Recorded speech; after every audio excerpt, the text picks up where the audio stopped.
ঘুমের ঘরে স্বামীর সাথে প্রতারণা। অস্ট্রেলিয়ার সিডনিতে এক দম্পতি নতুন বিবাহ বন্ধনে আবদ্ধ হন এবং নতুন সংসার করতে শুরু করেন, কিন্তু মহিলাটির যে আগে থেকে ঘুমের মধ্যে কথা বলা বা হেঁটে বেড়ানোর অভ্যাস আছে তা সে জানতোই না। লোকটি মাঝে মধ্যে ঘুম থেকে উঠে তার স্ত্রীকে পাশে পেতেন না, খুঁজলে তাকে পাশের ঘরে বা সোফা বা কখনো কখনো মেঝেতে পাওয়া যেত।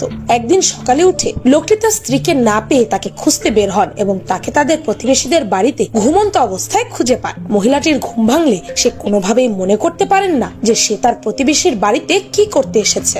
সেখানকার সিসিটিভি ফুটেজ থেকে দেখতে পান যে সে ঘুমের ঘরে হাঁটতে হাঁটতে তার প্রতিবেশীর বাড়িতে এসেছেন, এমনকি সে তার প্রতিবেশীর সাথে ঘুমের ঘরে শারীরিক সম্পর্কও করেছেন। সেটা জানার পর তাদের দাম্পত্য জীবন টিকে ছিল কিনা সেটা জানা যায়নি।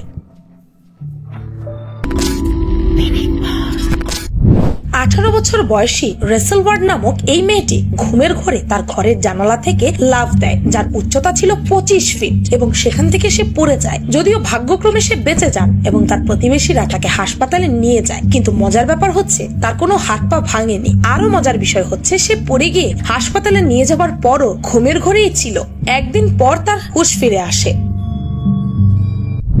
এখন যে হাস্যোজ্জ্বল আপুটিকে দেখতে পাচ্ছেন, তিনি কি করছেন জানেন? তিনি ঘুমের মধ্যে তার ঘুমের ড্রেস ও মোজা পরেই হাঁটতে হাঁটতে 9 মাইল রাস্তা পাড়ি দিয়ে ফেলেছিলেন। কি সাংঘাতিক ব্যাপার! তার কপাল ভালো সে ঘুমের ঘরে গাড়ির নিচে পড়েননি।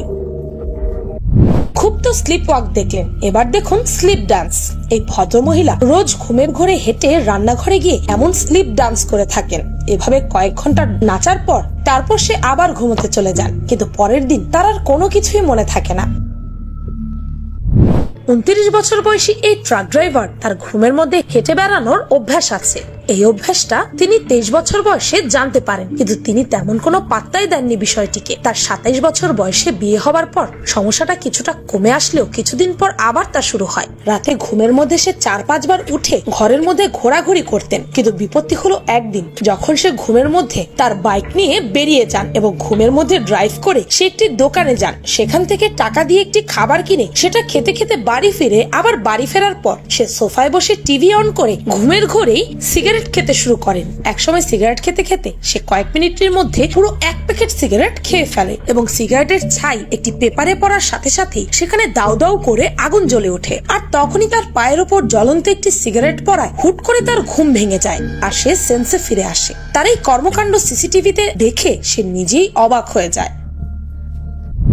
ঘুমের মধ্যে রান্না করে খাবার খাওয়া। 53 বছর বয়সী মহিলা, যে কিনা তার পারিবারিক ডাক্তারের শরণাপন্ন হয়েছিলেন শুধুমাত্র এই সমস্যাটা নিয়ে যে তিনি প্রতিদিন রাতে ঘুমের মধ্যে খাবার খান। শুধু যে হাতের কাছে পেলে খাবার খান তা নয়, মধ্যরাতে প্রায় 2-3টার দিকে বিছানা থেকে উঠে ঘুমন্ত অবস্থায় তিনি সোজা রান্নাঘরে চলে যান এবং রান্না করে সেই খাবার খান। তিনি এই পুরো কাজটি করেন ঘুমের মধ্যে, মানে তখন তার মধ্যে কোনো সেন্স থাকে না। এক কথায় অবচেতন মনে সে এতগুলো কাজ করে থাকেন। আবার সকালে যখন রান্নাঘরে গিয়ে অবশিষ্ট খাবার বা নোংরা প্লেট খুঁজে পান, তখন আবার সেই রাতের কোনো কাজই মনে করতে পারেন না।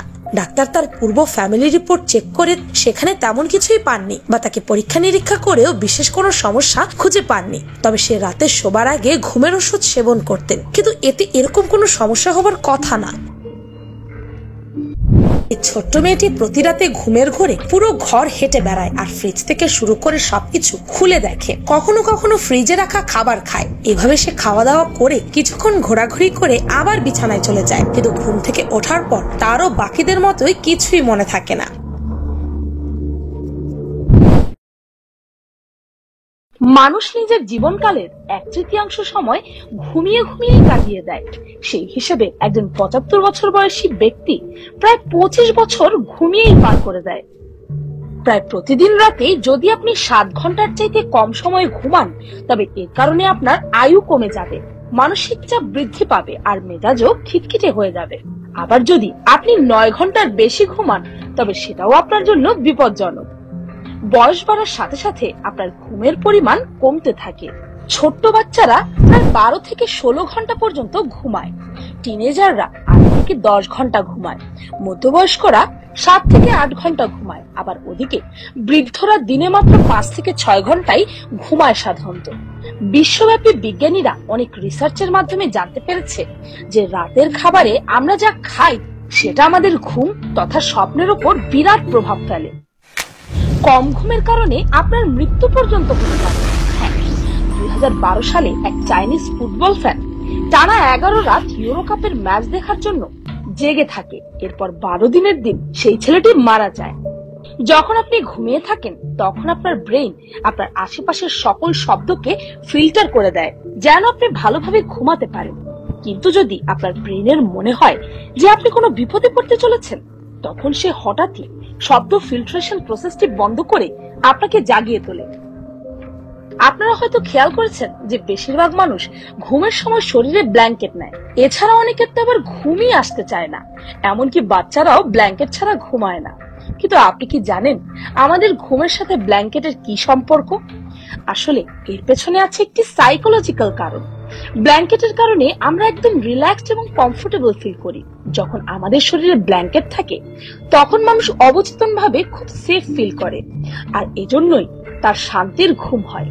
এর আরো একটি কারণ হচ্ছে ঘুমের সময় আমাদের অবচেতন ব্রেনের মনে হয় যেন শরীরটাকে ঢেকে না রাখলে তা অসুরক্ষিত হয়ে পড়বে আর যে কেউ তার ক্ষতি করতে পারবে।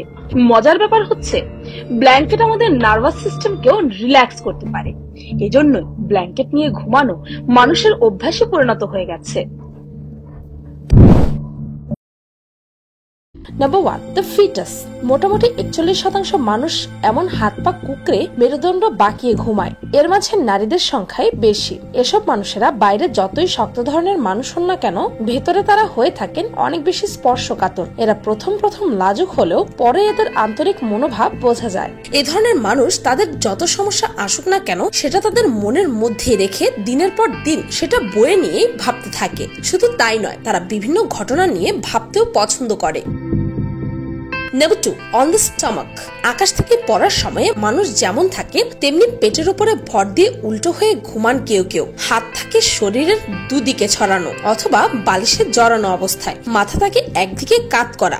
তারা হয়ে থাকেন বেশ চঞ্চল প্রকৃতির এবং সমালোচনা হজম করতে তাদের বেশ বেগ পেতে হয়। এ ধরনের মানুষ খুবই আত্মবিশ্বাসী হয়ে থাকে। তারা নিজেদের যোগ্যতার উপর ভরসা রাখে এবং কঠিন পরিশ্রমের মাধ্যমে সফলতা অর্জন করে।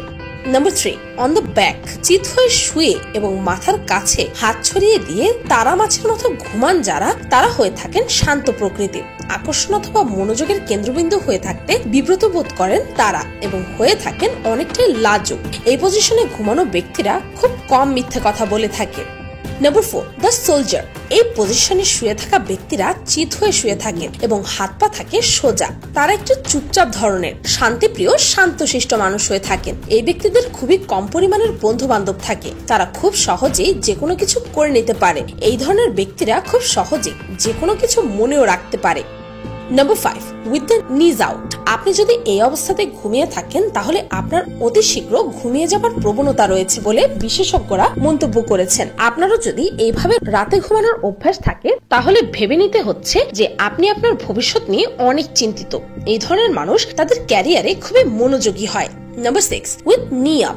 এরকম স্টাইলে ঘুমানো ব্যক্তিরা সাধারণত খুব অ্যাডভেঞ্চার প্রেমী হয়ে থাকে। এই ব্যক্তিরা খুবই বুদ্ধিমান এবং চতুর হয়ে থাকে। এই ধরনের মানুষেরা স্বপ্ন দেখতে খুবই পছন্দ করে। স্বপ্নে তাদের আরো একটি জগৎ থাকে যেখানে সে ইচ্ছে মতো নিজেকে উপস্থাপন করে। তাছাড়া এমন স্টাইলে খুব কম মানুষই ঘুমায়। স্লিপ ওয়াকিং কোনো অসুখ নয়। ঘুমের মধ্যে হাঁটা শারীরিক বা মানসিক কোনো ক্ষতিও করে না। তারপরও এটা একটা সমস্যাই বটে, কারণ আর কিছুই নয়। ঘুমের মধ্যে হাঁটার সময় তো মানুষের চেতনা থাকে না, কাজেই তখন যে কোনো বিপদই ঘটতে পারে। কেউ হয়তো হাঁটতে গিয়ে বিছানা থেকে পড়ে গেল, কিংবা কেউ পড়ে গেল সিঁড়ি থেকে। হাঁটতে হাঁটতে এমনকি ঘরের বাইরে বা রাস্তায় চলে যেতে পারে, করে বসতে পারে বিপজ্জনক কিছু। আর যেহেতু স্লিপ ওয়াকিং বাচ্চাদের ক্ষেত্রেই বেশি হয়, সেই ক্ষেত্রে সেটা একটু বেশি বিপজ্জনক। তাই স্লিপ ওয়াকিং থেকে কিভাবে নিরাপদ থাকা যায় সেটাও জেনে রাখা দরকার। এক্ষেত্রে সবচেয়ে জরুরি হলো ঘরের দরজা জানালা ভালো করে বন্ধ রাখা। প্রয়োজনে অতিরিক্ত তালাও ব্যবহার করা যেতে পারে। ঘরে কাচের বা ভঙ্গুর কোনো কিছু না রাখাই ভালো। মেঝেতে উঁচু কিছু রাখাও ঠিক না, তাতে হোঁচট খাওয়ার সম্ভাবনা থাকে। রাখা যাবে না আগুন জ্বালানোর কোনো সরঞ্জাম। আর বিছানাটাও হওয়া উচিত একটু নিচু, যেন পড়ে গেলেও বেশি ব্যথা না লাগে। তবে আরো ভালো হয় যদি স্লিপ ওয়াকিং বন্ধ করা যায়। সেই জন্য কিছু কৌশল প্রয়োগ করে দেখা যেতে পারে, যেমন ঘুমের আগে হালকা ধাঁচের গান শোনা, নিয়মিত সময় মতো ঘুমানো ইত্যাদি। আর ঘুমানোর আগে চা, কফি বা পানি পান না করাই ভালো। ভিডিওটি ভালো লাগলে আপনার ফ্রেন্ডস এন্ড ফ্যামিলির সাথে শেয়ার করতে পারেন। আর পিনিক পাই চ্যানেলটিকে সাবস্ক্রাইব করে বেল আইকনে অল নোটিফিকেশনস অন করতে ভুলবেন না যেন। শুধুমাত্র এভাবে পিনিক পাইয়ের প্রতিটি ভিডিওর নোটিফিকেশন আপনার কাছে পৌঁছে যাবে। আমি ফাল্গুনী, আজকের মতো পর্যন্তই। দেখা হচ্ছে পরের ভিডিওতে।